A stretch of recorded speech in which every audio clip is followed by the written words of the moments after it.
Today, I wanted to jump in and take a quick look at the new Trials weapons which have come inside of Season 2. So there are actually 4 new weapons which have been added into the rotation for Trials of the Nine. A couple of them are really good weapons. They're actually some of the more exciting weapons I think I've seen inside of Destiny 2 for a while, especially inside of Curse of Osiris, but of course that's just my opinion, but I wanted to break them down anyway because there are quite a few folks who didn't actually know that these have been updated. To the new Trials weapons, one of the new ones we have is called Purpose, and this is a new scout rifle. It is a kinetic weapon, and it's in the lightweight frame archetype, so it's 200 rounds per minute, exactly like the Mida multi-tool. In the sights we have extended barrel, we've got small bore or fluted barrel, then we have slide shot or hipfire grip, and finally explosive payload. Projectiles create an area of effect detonation on impact. So it's pretty interesting to have a scout in this archetype, also with explosive rounds. I think there are only a couple of these actually in the game. Some of these weapons will only really be demonstrating in PvE stuff,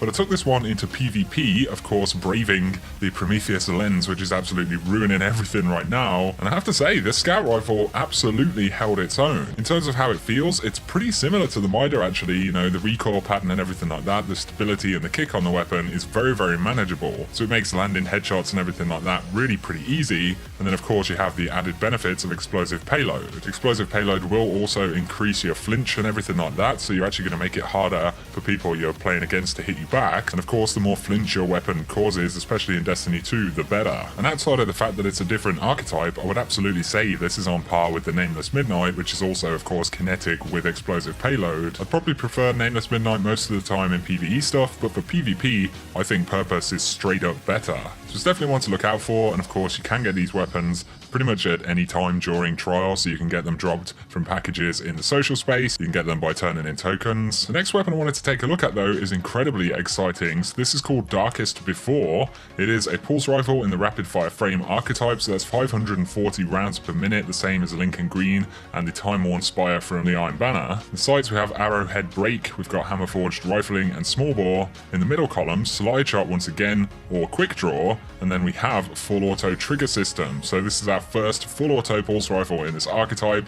It is one of, I believe, like 4 legendary weapons that are actually in this archetype. But of course, with this firing full auto and being a max rate of fire pulse rifle, you know, you're getting rounds out of this weapon pretty much as quickly as you can. And these things will take people down pretty fast in the Crucible. Statistically, it's actually very much nearly identical to the Time-Worn Spire, apart from it does have slightly better recoil direction as well. And it feels really nice to use in the Crucible. It is, you know, a medium and relatively close range weapon. You don't want to be at scout rifle ranges when you fight people with this. Again, I am playing against a lot of Prometheus lenses in this gameplay, but it held its own, man. You know, it did really well. I've been running quick draw on the weapon, but of course you do have slide shots, so if you're sliding into gunfights with your primaries quite a bit, then obviously it's going to be pretty beneficial. I would prefer slide shot on auto rifles and hand cannons in particular, but this pulse just feels, you know, relatively effortless. You can just focus on actually hitting your shots. I do personally believe this is going to be one of the best pulse rifles you'll find in PvP. It's not quite as flexible as things like Nightshade, which has a bit more range, but for me right now, this is the best pulse rifle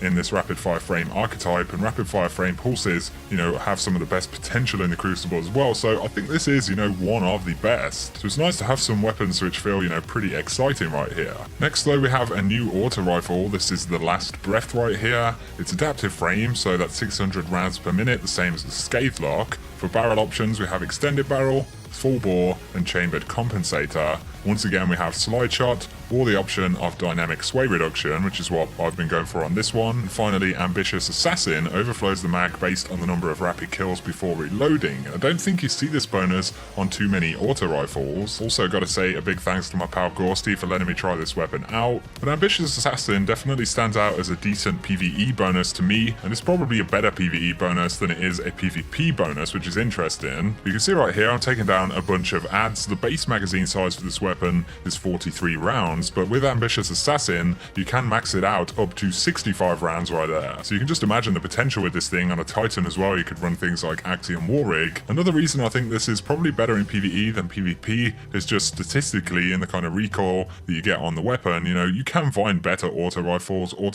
that kind of perform more solidly and feel better in the Crucible. But again, this weapon has a pretty major merit in that you have Ambitious Assassin, and it's something you don't find too many times on auto rifles, so it just gives it that kind of unique potential. The final weapon I wanted to look at is called a Cold Sweat. This is the Season 2 hand cannon. Interestingly, it's 180 rounds per minute, so it's precision frame. I believe this is actually a new archetype in this expansion, but we've got fast draw as well as crossfire and sure shot HCS. In the middle column, slideways once again, or outlaw, and then we have grave robber. Now off the bat with this kind of hand cannon, I don't feel like they're super fantastic. They're kind of like hybridized hand cannon sidearms, you know, they're somewhere in between, fire pretty quickly. This also features the new kind of animation for hand cannons, which is much more like a sidearm. And considering you're going to have to be pretty close with this weapon, you know, it's not a long range hand cannon, definitely not as flexible as things like Better Devils. It does make grave robber an interesting bonus though, because you know you're going to be in relatively close range, kind of like you are using a sidearm. You can see it's taking a couple of shots to take down lower tier enemies right here. You do have outlaw on the weapon though, which always feels nice in a hand cannon, you know, you get those fast reloads. So all in all, certainly an interesting weapon, but I don't think it's the most fantastic, especially for upper tier, you know, content, whether it's PvP or PvE. I'd also say it's probably the least exciting of the new Trials weapons in Season 2, but it's something to throw in the collection, even if you're not necessarily too fussed about the bonuses, if that's your thing. Once again though, Purpose, the new scout rifle, and the new pulse rifle Darkest Before are both fantastic, pretty unique weapons in my opinion. You do have the new assault rifle as well. An ambitious assassin on an assault rifle is pretty cool. So there we go guys, that's a breakdown of the new weapons you can find in Trials of the Nine for Season 2. I'll be curious to hear in the comments section if you've tried any of these things out or had any of them dropped yet. If you have enjoyed the video, a like is very much appreciated, and if you're new to the channel, be sure to hit subscribe to see more Destiny 2 content. For now though, thanks for watching and have an awesome day.